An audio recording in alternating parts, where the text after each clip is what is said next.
және де ағаштар мәтінімен таныстық.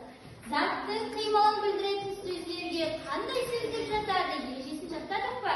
Немесе сөздерге кім мысал келтіре алады? Айсаны келтірді. Сұрақтары, иә? Дұрыстарды қарыз толық айтамыз. Қандай сұрақтар бар екен? Не қылды? Ой, Айсана? Не істеді? Не қылды? Қайтты? Бұл заттың қимылын білдіретін сөздердің сұрақтары екен.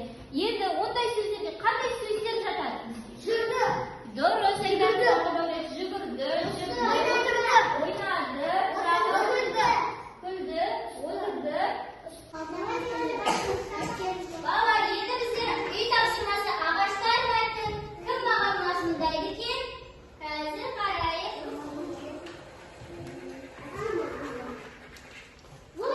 Олар маған мазмұндайды екен.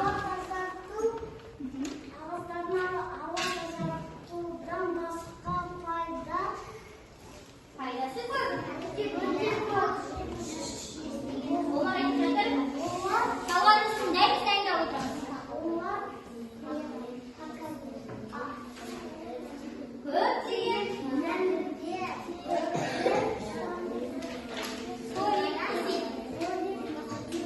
дұрыс, сосын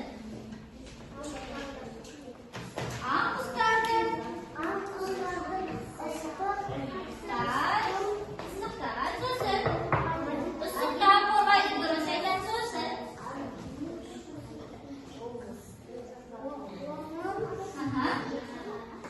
олардың түбінде не өседі екен? Не өседі? Олардың түбінде не өседі екен? Олардың түбінде не өседі? Айсана, қандай? Саңырауқұлақтар өседі екен. Дұрыс. Отыра ғой, Омар. Келесі, Омардан кейін кім жалғастырады осы мәтінді? Осы мәтінді кім жалғастырады екен? Қазір көрейік. Кәусар жалғастырады. Келген жерден жалғастырады. Саңырауқұлақтар өседі дейді. Ары қарай сосын жазы қандай болады? Естиді. Сосын қандай? Алайда ойы. Ағаштардың ауа тазартудан басқа да пайдасы көп. Немесе ыстық көден бізді қорғайды, жабырдан қорғайды, қатты жерге қорғайды. Сондықтан да ағаш бізге керек. Ағаштың пайдасы өте көп екен, иә бізде?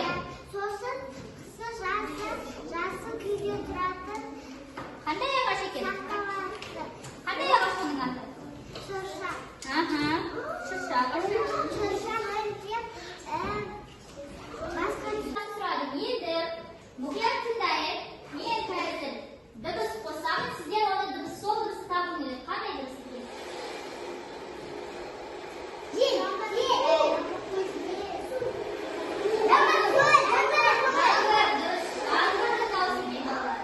Бұл жаңбыр жауғанның дауысы екен.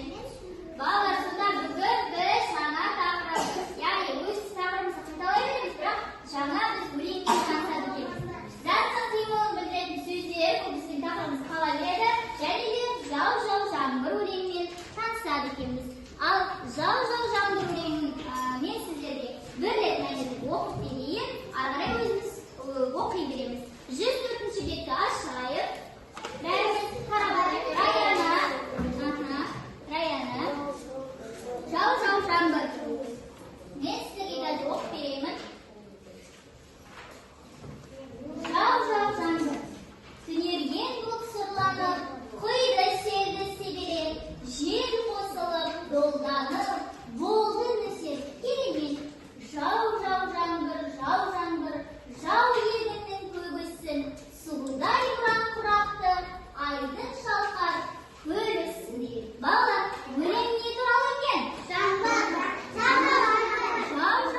шынында көктем мезгілі тіршілік ойланғандай далада қимыл қозғалыс көбейді.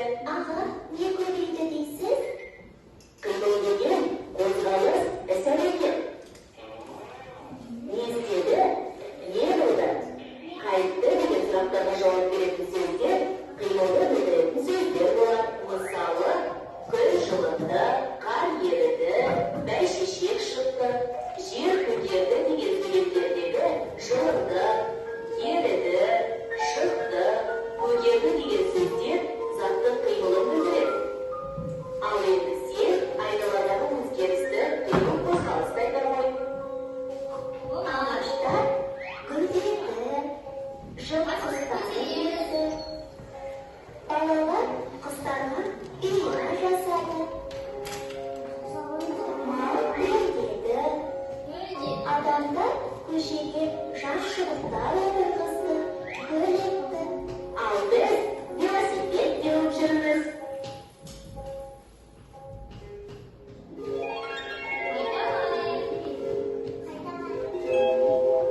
Айналайық.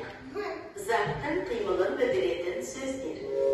Адамның немесе заттардың қозғалысын, іс-әрекетін қимыл дейміз. Мысалы, күн жылынды, қар еріді, бәйшешек шықты. Балалар, осы жерде бәйшешек шықты деген жерде зат есімнен заттың қимылын білдіретін етістікті табайықшы. Шықты бізде заттың қимылын білдіретін сөздер. Я, біз айтамыз етістіктер. Ал зат есім қандай? Бәйшешек шықты. Қайсы? Зат есімді табайықшы осы жерде. Бәйшешек дұрыс айтады, Кәусар. Абдрахман дұрыс айтады. Бұл жерде қандай сұраққа жауап бересіздер? Бәйшешекке қандай сұрақтар жауап бересіздер? Бәйшешек. Қандай сұрақ қоямыз оған? Бәйшешекке. Бәйшешекке қандай сұрақ қоямыз? Не? Дұрыс айтады, Аққурай. Бәйшешек не? Шықты бізде заттың қимылын білдіретін сөздер. Я етістіктер. Етістіктер деп айтайық. Яғни етістік бізде шықты. Шықты. Не шықты?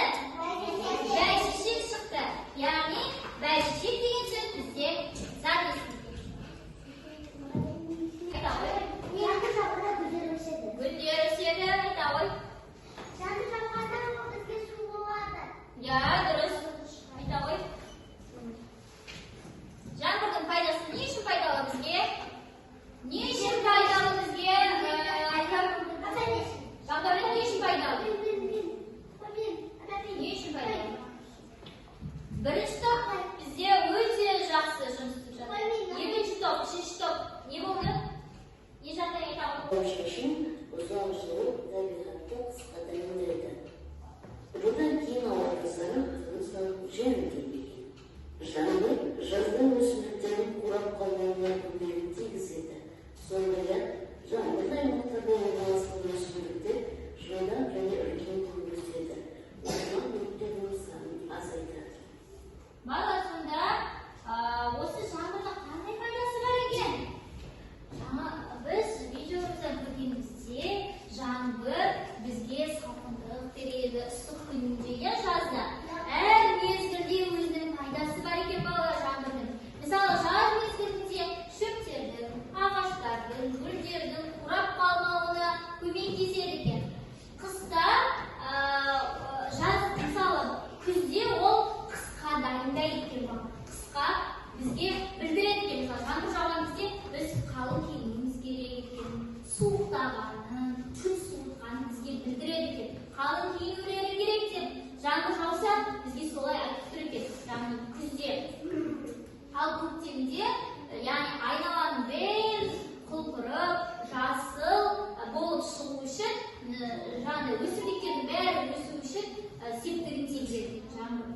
Және де адамға да пайдасы бар екен. Мысалы, жаңбырдың дауысы осы жүрек қантарының ауруына шалдыққан адамдар, жүрегі ауыратын адамдарға жаңбырдың дауысы пайдалы екен. Олар тыныштандырады екен. Жаңбырдың дауысынан біз тәтті ұйқыға бата екенбіз, тәтті ұйықтай алады екенбіз. Міне осындай жаңбырдың пайдасы бар екен. Айта ғой. Ал жаңбыр құйып жатқанда далаға жаңбыр топ қалса неге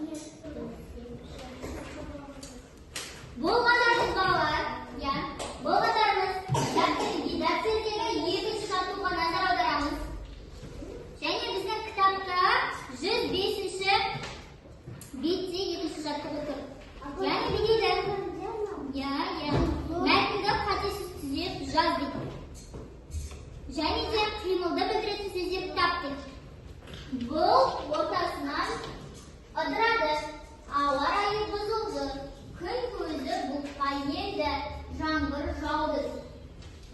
Ал осы жерде қатесін түзеп жазайықшы. Қай жерде қате жазылып тұр? Жоқ. Қай жерде қандай сөз дұрыс жазылмай тұр? Көз. Дұрыс айтады Мәдина. Күн көзі. Бізде күн көзі деп жазылама, көзі деп жазылама. Күн көзі деп жазылады деп баға. Сол қатені біз қателеспей дұрыс жазуымыз керек, иә? Мына бірдің орнына не саламыз? Көзі.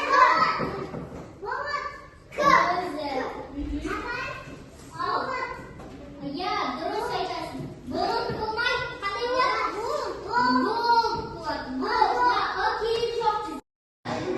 Сары құтыға бізде спайырды кім салды? Ал енді жаңа түсінікте жатырсыз ба? Тақырып? Қызылға іңкәр салды. Қызылға іңкәр салыпты.